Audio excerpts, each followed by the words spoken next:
Hello. आज हम 22 अक्टूबर 2022 का राशन पत्रिका पढ़ेंगे। उसमें देखो सबसे पहली न्यूज़ है कि देखो पंजाब में क्या कर दी, बहाल हुई पुरानी पेंशन स्कीम। तो क्या सबसे इम्पोर्टेंट है, देखो राजस्थान में करी है तो उसके बाद में क्या पंजाब में भी करी है। ओके, अब यहाँ पर है कि माना में प्रधानमंत्री, तो प्रधानमंत्री कहाँ है, माना यानी कि कहाँ है, उत्तराखंड में चमोली डिस्ट्रिक्ट में। चमोली डिस्ट्रिक्ट के सबसे लास्ट गाँव है माना।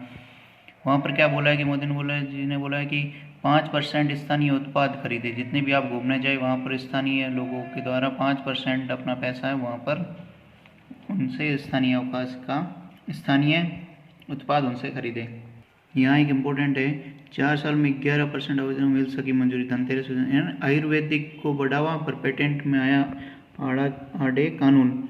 तो यहाँ इंपॉर्टेंट क्या है, आयुर्वेदिक सिद्ध और यूनानी दवाओं के निर्माण के लिए ड्रग्स एंड कॉस्मेटिक एक्ट 1940 के तहत दवा निर्माताओं को लाइसेंस जारी किए जाते हैं। ये किसी खास दवा के पेटेंट का आवेदन कर सकता है, लेकिन इंडियन पेटेंट एक्ट की धारा 3P में आयुर्वेदिक दवाएं और पारंपरिक दवाओं का पेटेंट नहीं हो सकता। कौन सी धारा है, इंडियन पेटेंट एक्ट की 3P में आयुर्वेदिक दवाओं का पेटेंट नहीं हो सकता। इस धारा में प्रावधान है कि ऐसा कोई आविष्कार जो पारंपरिक ज्ञान से ज्ञात तथ्यों पर आधारित है, पेटेंट एक्ट के उद्देश्य के अनुरूप आविष्कार नहीं कहा जा सकता। देखो ये तस्नीम मीर जी है, इनका क्या हो रहा है, बैडमिंटन अंडर 19 सिंगल्स में विश्व में पहली रैंक इनकी है, सबसे इम्पोर्टेंट है। यहाँ देखो ये आतंकवाद पर आया है, तो इसमें इम्पोर्टेंट क्या चीज़ है कि यूएन द्वारा 1267 अलकायदा और इस्लामिक स्टेट प्रतिबंधों के तहत पाकिस्तानी आतंकवादी को सूचीबद्ध किया जाता है। यानी कि यूएन का प्रस्ताव है 1267 से, ये किससे संबंधित है, आतंकवाद से। यहाँ एक इम्पोर्टेंट न्यूज़ है, 1987 में जब भारत ने सिंध से सटी पाकिस्तान सीमा के नज़दीक राजस्थान में ब्रास टैक्स कोड नामक सबसे बड़ा शांतिकालीन सैन्य अभ्यास किया तो दोनों देशों में जबरदस्त तनाव पैदा हुआ। या ये इंपॉर्टेंट है, ब्रास टैक्स क्या था, ब्रास टैक्स कोड क्या है, पाकिस्तान सीमा पर भारत के द्वारा अपनी शांतिकालीन सैन्य अभ्यास किया गया 1987 में।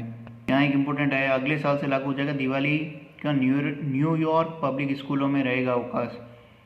दिवाली पर अवकाश रहेगा, क्यों बोला, क्योंकि यह न्यूयॉर्क में 2 लाख हिंदू, सिख, जैन और बौद्ध धर्म के लोग मनाते हैं इनको।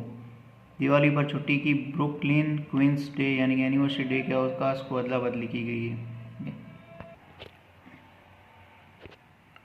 अगले 5 साल में क्या सूरत की बदल जाएगी।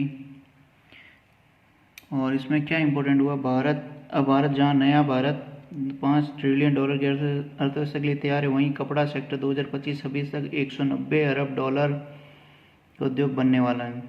सूरत उसमें सबसे इम्पोर्टेंट है, क्योंकि यहाँ पर देखो दुनिया को पैराशूट का कपड़ा सूरत से पहुँच रहा है। दुनिया में पीपीई किट व मास्क का दूसरे नंबर का निर्माता सूरत है। रक्षा क्षेत्र में बुलेट प्रूफ जैसे कपड़े, तिरंगा,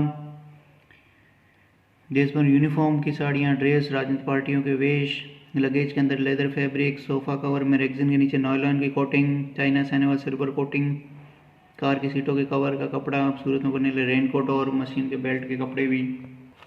यहाँ एक इम्पोर्टेंट ये न्यूज़ आई है कि वाहनों का दबाव हुआ तो ज़्यादा देर तक जलेगी हरी बत्ती। कहाँ, इंदौर में। शहर के 50 प्रमुख चौराहे की ट्रैफिक व्यवस्था सुधारने के लिए नगर निगम मुंबई की कंपनी के साथ किया है।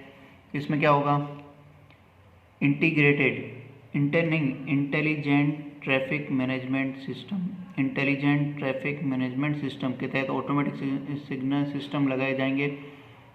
माना कि किसी लाइन पर ज़्यादा वाहन हो जाएंगे तो वहाँ उस तरफ की हरी लाइट ज़्यादा देर तक जलेगी, अन्य तीनों की लाइट ये अपने आप ही ऑटोमेटिक हो जाएंगे।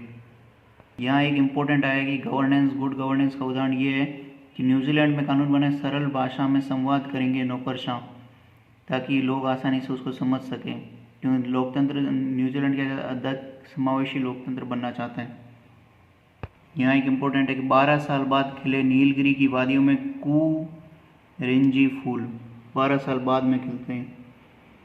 तो यहाँ पर पूरी तो इसको नीलगिरी को क्या बोलते हैं, कुरिंजी को नील कुरिंजी भी बोलते हैं।